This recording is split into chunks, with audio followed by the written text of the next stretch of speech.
Hello students, कैसे हैं आप सब। उम्मीद है सब ठीक ठाक होंगे और आज की इस वीडियो में आप सभी लोगों का वेलकम है। आज की इस वीडियो में हम लोग जानेंगे नेतरहाट विद्यालय के बारे में। नेतरहाट विद्यालय में कौन बच्चे फॉर्म भर सकते हैं, क्या क्या क्राइटेरिया है, सभी चीज़ों के बारे में आज की इस वीडियो में जानेंगे। तो स्टार्टिंग से एंड तक इस वीडियो को ज़रूर देखिएगा। बहुत सारे पेरेंट्स मुझे फ़ोन करके व्हाट्सएप में पूछ रहे थे कि सर डिटेल में एक वीडियो बना दीजिए जिसमें ये पूरा जानकारी हो कि एक नॉर्मल इंसान भी देखे तो उसको समझ आ जाए कि क्या क्या प्रोसेस है। तो स्टार्टिंग से एंड तक इस वीडियो को देखिएगा।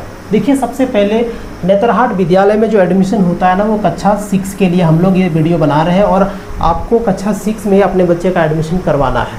ठीक है, तो यहाँ से देखिए, प्रवेश परीक्षा सबसे पहले एक एंट्रेंस एग्ज़ाम लिया जाता है। एंट्रेंस एग्ज़ाम में जो बच्चे क्वालिफाई करते हैं वही बच्चे का एडमिशन होता है।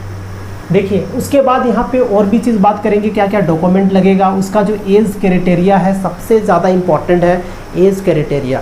तो एज क्राइटेरिया क्या होना चाहिए, उसके बाद कौन सा स्कूल में बच्चा पढ़ रहा होना चाहिए, कौन सा क्लास में पढ़ रहा होना चाहिए, उसका डेट ऑफ बर्थ क्या होना चाहिए, सभी चीज़ों के बारे में आज की इसी वीडियो में बात करने वाले हैं।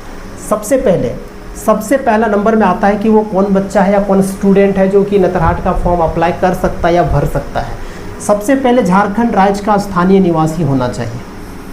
स्थानीय निवासी होना चाहिए, वो झारखंड का स्थानीय निवासी होना चाहिए, तभी आप इस फॉर्म को फिलअप कर सकते हैं। ये पहला क्राइटेरिया है। उसके बाद आता है नंबर 2 में कि छात्र का किसी मान्यता प्राप्त स्कूल में कक्षा 5 में, मतलब वो झारखंड के किसी मान्यता प्राप्त स्कूल में वो पढ़ रहा हो और वो कक्षा 5 है ना, 5वीं कक्षा वो पास कर चुका हो। क्योंकि जिस समय आप नेतरहाट विद्यालय का फॉर्म भरेंगे उस समय आपको 5th पास का जो सर्टिफिकेट होता है, ठीक है, 5th पास का जो सर्टिफिकेट होता है वो मांगा जाता है। क्योंकि आप जब तक इसको नहीं वहाँ पे अपलोड करोगे तो आपका फॉर्म आगे प्रोसेस नहीं होगा। तो ये ज़्यादा ज़रूरी है कि वो झारखंड का कोई मान्यता प्राप्त स्कूल में वो पढ़ रहा होना चाहिए और जिस समय फॉर्म भरेगा उस समय वो 5th पास होना चाहिए। ठीक है, अगर मान लेते हैं कोई बच्चा 5th में पढ़ रहा है तो उस समय वो फॉर्म नहीं भर पाएगा। थोड़ा सा नवोदय, आपने सुना होगा नवोदय के बारे में, ठीक है ना। नवोदय और नेतरहाट में थोड़ा सा डिफरेंस है और थोड़ा सा डिफरेंस ये है कि उसमें बच्चा 5th में जब पढ़ता है उसी समय फॉर्म भरता है और नेतरहाट में जिस समय बच्चा 5th पास हो जाता है उस समय फॉर्म भरता है। तो इस चीज़ को थोड़ा ध्यान में रखिएगा। तो यहाँ पे हम बात कर रहे थे कि वो झारखंड से मान्यता प्राप्त कोई स्कूल में 5th पास होना चाहिए। उसके बाद जो नंबर 3 में जो क्राइटेरिया रखा गया, झारखंड का छात्र को पिछली कक्षा में कम से कम 55%, मतलब वो मार्क्स होना चाहिए उसका, जो मान लेते हैं वो 5th पास किया तो उसमें कम से कम 55% होना ही चाहिए उसका नंबर, तभी यहाँ पे वो फॉर्म भर पाएगा। ठीक है, हालांकि ये इतना ज़्यादा इम्पॉर्टेंट नहीं है बाकी सब चीज़ों से, ठीक है, लेकिन इतना होना ज़रूरी है। बाकी ये नोटिफिकेशन आने के बाद ही आपको मैं पूरा क्लियर कर पाऊँगा। ठीक है, उसके बाद जिस समय वो बच्चा फॉर्म भरेगा उस समय जो उसका उम्र जो होना चाहिए वो 10 और 12 के बीच में होना चाहिए। मतलब 10 साल से कम नहीं होना चाहिए और 12 साल से अधिक नहीं होना चाहिए। अगर ये दोनों क्राइटेरिया अगर वो फुलफिल नहीं करता है तो बच्चे का फॉर्म ऑटोमेटिक रिजेक्ट हो जाता है, चाहे वो आप ऑनलाइन भरो या ऑफलाइन भरो। ठीक है, तो ये चीज़ आपको ध्यान में रखना पड़ेगा। चलिए आगे बात करते हैं और आगे क्या क्या चीज़ है उसको भी हम लोग देखते हैं। अब यहाँ पे एक सवाल आता है कि सर यहाँ पे कौन कौन सब्जेक्ट पूछा जाता है, तैयारी कैसे करना है, कहाँ से करना है। बहुत टफ चीज़ यही हो जाता है क्योंकि जब तक आपका बच्चा एंट्रेंस नहीं निकालेगा तब तक एडमिशन का कोई चांस ही नहीं बनता है। तो सबसे पहले समझते हैं एग्ज़ाम पैटर्न और साथ में सिलेबस समझते हैं कि क्या क्या सिलेबस होता है, नेतरहाट विद्यालय में क्या क्या पूछा जाता है। देखिए, पहले जो 2000 कोरोना काल से जो पहले का सिलेबस था वो अलग था, अभी जो चल रहा है वो मैं बता रहा हूँ। हालांकि ये चीज़ भी चेंज हो सकता है, हम ये तब कंफर्म करेंगे जब इसका ऑफिशियल नोटिफिकेशन आएगा। अभी तक जो नेतरहाट विद्यालय एग्ज़ाम लेते आया है उस बेसिस पे मैं बता रहा हूँ। देखिए, सबसे पहले एग्ज़ाम जो होगा ना ये ऑफलाइन मोड पे होगा, है ना, ऑफलाइन मोड पे होगा, ये ऑनलाइन नहीं होता है, ऑफलाइन मोड पे होगा। उसके बाद क्वेश्चन जो होगा ना वो क्लास 6 तक का ही होगा, उससे ज़्यादा का नहीं होगा। जो बच्चे क्लास 6 में पढ़ रहे हैं बस उतना तक का ही क्वेश्चन उसे पूछा जाएगा। सर सब्जेक्ट क्या क्या पूछा जाएगा? देखिए सब्जेक्ट में सबसे पहले आता है मेंटल एबिलिटी, जिसको हम लोग रीजनिंग के नाम से जानते हैं, ठीक है। मेंटल एबिलिटी आएगा जो कि 20 नंबर का पूछा जाएगा। मेंटल एबिलिटी यानी रीजनिंग 20 नंबर का पूछा जाएगा और सब ऑब्जेक्टिव टाइप में होंगे, ठीक है। 20 क्वेश्चन होगा और टोटल इसके लिए आपको 20 नंबर यानी 20 मार्क्स मिलेंगे, ठीक है। नंबर 2 में जो आता है वो आता है हिंदी, ठीक है। हिंदी में आएगा आपका 20 नंबर। हिंदी में भी 20 मार्क्स का आप 20 मार्क्स मिलेगा। उसमें से 5 जो क्वेश्चन होंगे वो ऑब्जेक्टिव होंगे और सब्जेक्टिव क्वेश्चन जो होंगे वो 15 मार्क्स के होंगे, ठीक है। सब्जेक्टिव का मतलब लिख के आपको आंसर देना होगा, तो वो 15 नंबर का वो पूछा जाता है।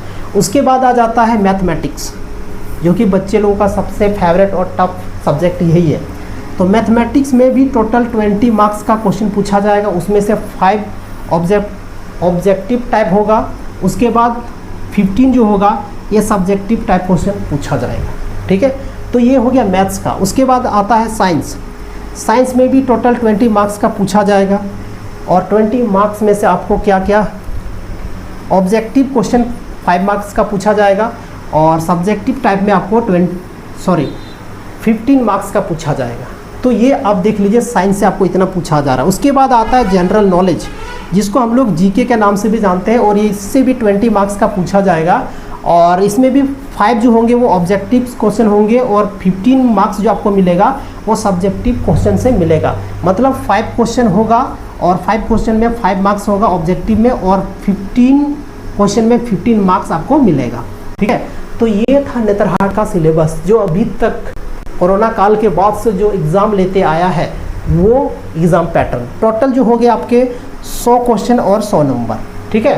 तो इस तरह था नेतरहाट का सिलेबस। अब आगे बात करते हैं कि सर नेतरहाट में कौन कौन सा डॉक्यूमेंट लगेगा जब हम फॉर्म भरेंगे उस समय। तो चलिए वो भी देख लेते हैं।